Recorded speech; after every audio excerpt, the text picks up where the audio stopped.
of all, thank you for inviting us to share our 35 years old experience in this eco-village that was founded on June 11th, 1989. So we will celebrate the 35th anniversary this year.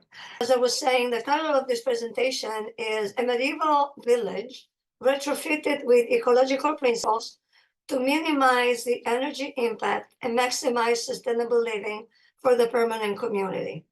Because this eco-village is the house of 20 people who live here permanently, and you see it's circled in yellow. So we're right next to the mainstream Torre village. It's not isolated up in the mountains. It's walking distance, about 300 meters from the village center. And it's set in the Maritime Alps. Oops. Okay, this is from Google Maps to show you exactly where we are. This line here is the border between Italy and France. And the eco-village is about 15 kilometers from the border and about 20 kilometers, a little bit less, maybe 10 from the border and 50 kilometers from the bigger town of Ventimiglia. So we enjoy a very mild climate due to the microclimate that has been created by the Mediterranean Sea, which is also very deep, right in front of Ventimiglia, and the mountains that offer like a shield and trap the heat in the front part of the coast. So this is what it looked like back in 1989 when we first moved in and started to think about doing something with this bunch of ruins. And the main guideline of our ecological program was to maximize, to make the best of what we had, because we believe that embedded energy, especially in the field of architecture and building, is a huge resource. So if we had to tear it down and rebuild it new, we would have had an enormous impact because of everything that is involved, thank you, with moving around the building materials and creating new building materials. So we chose to preserve the existing. And here, sorry that the picture is a bit blurry, it's taken from a short video, but to give you the idea of what it looked like in 1989, it was really disheartening. It was nearly ready to fall apart. The houses were in very bad conditions, and the challenge that we faced was enormous. So many of the towers were completely empty, and we had to rebuild from the bottom up. The first thing we did actually was put roofs. So you can see here already at 97, 8 years into the project, we had covered some of the houses with metal sheets to prevent the rain from getting in and rotting the floors and causing more damage. Here we are in 2005, about half of the village has been restored and completed. And in 2018, we celebrated the conclusion of the building sites. And now the village is fully retrofitted and refurbished. And it's the house of a permanent community, as I was saying, and also a guest house and a training center. This picture is a bit dated. Many of the kids are now graduated in university and they have their own families. But anyway, it gives you an idea of we're mixed, international, mixed nationality, Italian, German, and Australians. And a key feature of our eco-village is that we always eat together in the shared dining rooms, where also our guests enjoy the meals together with us. And those of you who have visited can remember that. Dan and Benedetta were here. And again, this is a comparison before and after, just to give you an idea of the enormous effort that we had to put in, not only in terms of material work and manual work and financial investment. But I think that the biggest investment for us was trust, believing that we would really be able to make it. And we kind of took a leap of faith early in the beginning, saying, okay, we will get somewhere. We don't know if it will be finished, but we will start nevertheless. And I will finish by zooming into some of the energy efficient aspects. So many houses have low energy panels, either under the floors or in the walls. And you see the final result of the, this is taken from the guest house. So we have 25 places for guests. These are the inside dining rooms where we have the winter meals. We also have terraces outside. This is a terrace all prepped up for I think it was a wedding. We also have a large meeting room where we can run seminar courses, meeting, concerts, whatever. And to zoom in onto the more conventional energy saving features, we do have quite a wide array of thermic solar panels that supply most of the houses and are also centralized for the guest house with 4,500 more or less liters of hot water that is used for sanitary. 3,000. 3,000. And also we have photovoltaic on some of the roofs. And we have to respect the regulations that are related with a medieval building. So we couldn't make them visible. This was a very big difficulty for us to try and hide the PV panels, putting them flat on the roofs so that the impact wasn't unpleasant visually. And these were the guidelines that the city of Ventimiglia gave us. So this, I think, is the last one. And knowing that the key topic for this meeting today is how to open a dialogue with the local authorities. What I would like to share with you is that we were not very supported by the town of Ventimiglia. It has been fairly passive regarding us. And I have to admit that this has been both a problem and a blessing in a way, because we needed to have the freedom to replan the whole village and do the early steps of the work in a sort of invisible heaven. And then when we were more advanced in the construction, we started to ask for official permissions. And of course, we had to get all the papers in order to also have the license to operate as a guest house and restaurant.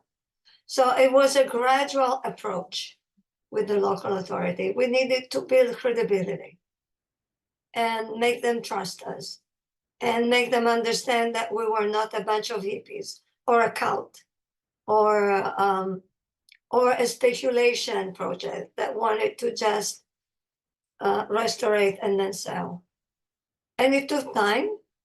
It took as many years, and Massimo was the person appointed to dialogue with the mayor and the city commission. Also because Massimo is the president of our social cooperative that operates the guest house and training center. So yeah, maybe you would like to share something about that. Yeah, we realized just a few months ago that Regione Liguria, the region, in their website, they talk about Torre Superiore as a good practice in terms of renovate abandoned village, so enter in marginal areas and then also to create a business in marginal areas, because we live with our business. And also we rebuilt the village with our income through the touristic business, because for the first 15 years, we never had grant or support for the public authorities. So this is a beginning. So it would be better probably start from the beginning to have a good relationship, but it happened like this. We didn't look for how to say, a lonely path without authorities on our side, but it happened like this for a different reason. Now we don't have time to talk about, but perhaps there is the possibility now to start to collaborate. And we realize also that we are quite far from university. We also miss in our path a partnership with university that is starting now. It's funny that it's starting with university from Lombardy and not from our region, but it's starting now. And it's some years that geography department send the class once a year for a seminar, residential seminar in Torre Superiore. Yeah. I think just two extra words on sustainability. We are far from goals that other eco-village reach in the north of Europe as completely being completely sustainable in energy. We are in a path. We are step by step, but it's important for us that sustainability is energy is also local economy, local food. And for example, the communal kitchen means one car that goes in town for shopping instead of one car for each family, and one kitchen that cooks for everybody. So perhaps we didn't reach the goals of some eco-village that is 100% independent in energy, but if we count the total amount of our work, is a good success where we arrive. I hope in the future we can go on, especially with Comunità Energetiche, because when we finish the renovation of the village, we were focused on this for 20 years. We live in a bubble for 20 years. With inside the border of our walls, external walls of the village. When we finished the renovation, we invested a lot of money to start to talk with the local community and trying to create a network of enterprise, our cooperative and other, and also with association and no-profit organization in the area. And we are now in a network of friends and enterprise, and we are talking about enlarge the Comunità Energetica with entrepreneur of the area. So when go on with this concept of economy and social relationship and solidarity, all mixed together in building relationship plus possibility of work plus possibility of living in a rural marginal areas. I would like to add just one thing, that we do not only do training and tourism and restaurant work, but we also do quite a bit of farming. And due to the COVID and the pandemic, we were locked in for many months. And so we decided to increase our efforts in the farming field. And we now have different plots that are farmed, including a fairly large set of ecological greenhouses in cooperation with another social cooperative that works with physically and mentally challenged people. And so we have created a food co-op that now supplies food to about 200 families in the area. Not only it comes to our kitchen and buffet, but it covers an area between Ventimiglia, Bordighera, and San Remo. And it's all organic, zero kilometer, no impact, local and social farming produced. And we're very, very proud of that. Thank you a lot. Yes, I had, together with Dan, the opportunity to visit Trinidad, and it's amazing. So if you ever have the chance, stop there. And thank you for sharing the experience of Trinidad. Two things that come to my mind now after hearing your story is first, how this was not like also Sophia wrote it in the chat, I saw, a matter of trust, not only among the group working on the project, but also to gain trust from the local authority of not being like reconstructing to then sell, which I think nowadays with the housing crisis and with the current densification that is going on, this is also an extremely positive model of creating community, creating social value, creating also fostering energy citizenship and energy transition. And it's about, this connects to the second point, which is also about when Massimo says we're maybe not that advanced as other eco-villages or communities in the north of Europe. But I think that the social model that is there is what really makes it advanced. Like maybe the technologies or the resources that are available are not so many, but your effort and what you do for the community, not only that lives there, but also around. And that's why the local municipality should recognize it and should have supported a bit more, in my opinion, is to recognize the social work that has been done and in building and strengthening then the community.